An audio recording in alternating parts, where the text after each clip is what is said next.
Breaking bulletin. The results are in. We had a huge election here at Webb yesterday between 789, The Untold Story, and Shark versus Tree. And I know you guys are all anxiously waiting the results. Although I did hear from a kindergarten teacher that someone already knew the results. Huh. Yeah. Well, coming in at 31.5% of the vote. 31.5% of the vote was Shark versus Train. And coming in at 68.5% of the vote was 789, The Untold Story. So if you see here, the red section is Shark versus Train. So Shark versus Train is the winner. 68.5% of our popular vote here is the winner of our big election at Webb Elementary yesterday. So let me ask you something. What if you voted for 789, The Untold Story? He didn't win. Should you be angry? No. Should you be disappointed? It kind of goes back to you voiced your opinion. You voted for what you like the best, right? And it didn't win. Your vote still matters. Your vote still counts. We should always read the book, or in the political realm, research the candidate and vote for who we think would do the best job or which book we think is the best. And then we should respect other people's opinions, okay? So even though Shark versus Train came in with 68.5% of the vote and won our election here at Webb, it's okay if you still think 789, The Untold Story is the better story. But please respect that the winner was Shark versus Train, okay? So elections can be great, especially if they go the way you vote, but sometimes you feel a little disappointed if they don't go the way that you voted, and that's okay, but just respect the winner. Does that make sense? Okay. Bucket filler, whoop, whoop. Bailey Gibson for Mrs. Rector. Bailey is kind and compassionate to others. She often helps one or more of her friends or classmates to get organized and stay on task. Bailey fills buckets with her helpful heart and her sweet smile every single day. Now that sounds like a Webb spider who is doing it right. Way to go, Bailey. Let's talk about gratitude for just a second. Before you go to bed at night, you could do something like this to see what you're grateful for or have an attitude of gratitude. You could write down 5 things that you're thankful for. These can be big things like your family or your home, or they could be little things like a friend who invited you to play today at recess. Huh. I bet we could think of lots of things we're thankful for. I am thankful that I have a refrigerator that always has cold water in it because I really like water. Seems kind of silly, but if you really think about your day, there are hundreds, probably thousands of things to be thankful for.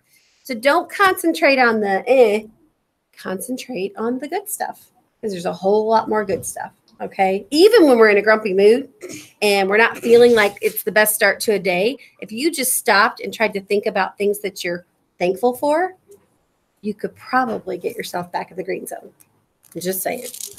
Okay, I've got lots of visitors in the Webb today. I apologize to Mrs. Bridges' class because announcements have kind of been funny this week. Monday, you guys came after announcements. Tuesday, I wasn't here in the morning and I had to record them before school.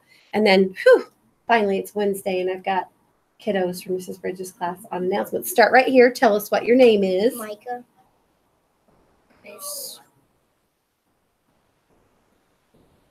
My name is Isabel, and I'm from Mrs. Bridges' class. My name is Alva. I'm from Mrs. Bridges' class. My name is Renee, and I'm from Mrs. class. Okay, and these guys were patiently waiting for me to get on with announcements today. So at this time, if you will stand and push your chair in, we'll have a moment of silence.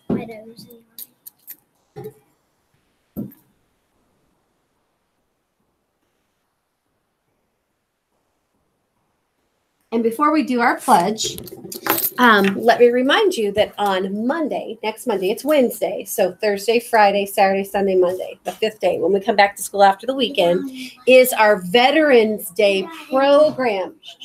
It's our Veterans Day program. Now this year, 4th grade and the Spider Choir will be performing in the Veterans Day program. We'll get to watch. Okay, we'll get to watch, but they'll be performing in the program. And just don't forget to invite people in your family. Like you said, your dad was in the Army. Is he still in the Army? Okay. Oh, your dad. Okay. So you can invite people to come because we are honoring our veterans. That's anyone who has served in our armed forces who's either retired or still in the military. That program is to celebrate them. So make sure if you have an uncle, a dad, a cousin, a mom, whatever, who's ever been in the Army, Navy, Air Force, Marines, or National Guard, you invite them to our special program on Monday morning. Okay? Grace? I have a stepdad that was in the Air Force. You do. Okay, great. Okay, let's do our pledge. Here we go. Or have we done our moment of silence? Yeah. Yes. Okay, sorry. Here we go.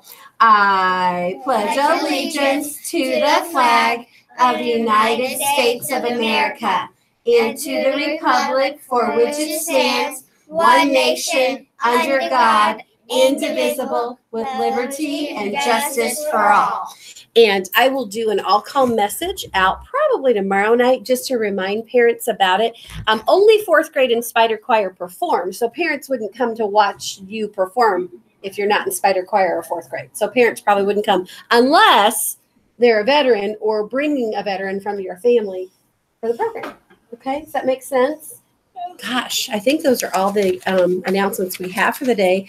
Practice your attitude of gratitude. Remember, we don't have any birthdays in the web until next Monday, so I don't have to do any of that. Let's do our creed. But as we're saying the creed today, this is what happens sometimes when you have a creed. You guys have the words memorized, and you say them every day. But do you mean it? So if you're saying these words and you don't mean it, you need to back up and think about it. This is what we're pledging to do every day. So as we say these words today, take it very seriously. Listen to the words. We're going to slow it down a little bit. You're promising to do these things. Okay? Like a pledge. It's a creed. Here we go. I am a member of the Webb family. Yes, you are. You're all part of the Webb family, right? Okay. I take pride in myself and my school. So what does that mean? It means that you care about your school. You care about yourself. You comb your hair in the morning. You pick up trash off the hallway floor. We take pride in ourselves and our school. And you're going to promise to do these things every day. Ready? So say these slowly. I will only say positive things about myself and others. Let's pause. I will respect and trust others. Pause. I will insist on giving my personal best. I will discuss and listen actively. I will expect and give truth and honesty. I am glad to do my part to make Webb School a place where everybody is somebody special. Now, before we go on and we start our Webbtastic Wednesday, are you doing your part to make sure that everyone at Webb is special? If you truly are, guys, you are not calling people bad names. You are not picking on others. You are being kind and grateful and sweet to everyone. If you don't have something nice to say, don't say anything. Keep it in your head. Okay? You don't have something nice. Because it says right here, I do my part to make everybody somebody special. So make it your goal today to respect others, have an attitude of gratitude, and build people up. Fill those buckets. Really, you may leave the office. You may leave. Thank you. Again, your personal best. You guys are doing your personal best here on announcements, and I appreciate that. Okay, because you're kind of pledging to do that, aren't you? Okay. Well, make it a great day in the Webb Spiders, and make sure you are what? Doing it right. Have a great day, Spiders. Make it a Webbtastic Wednesday.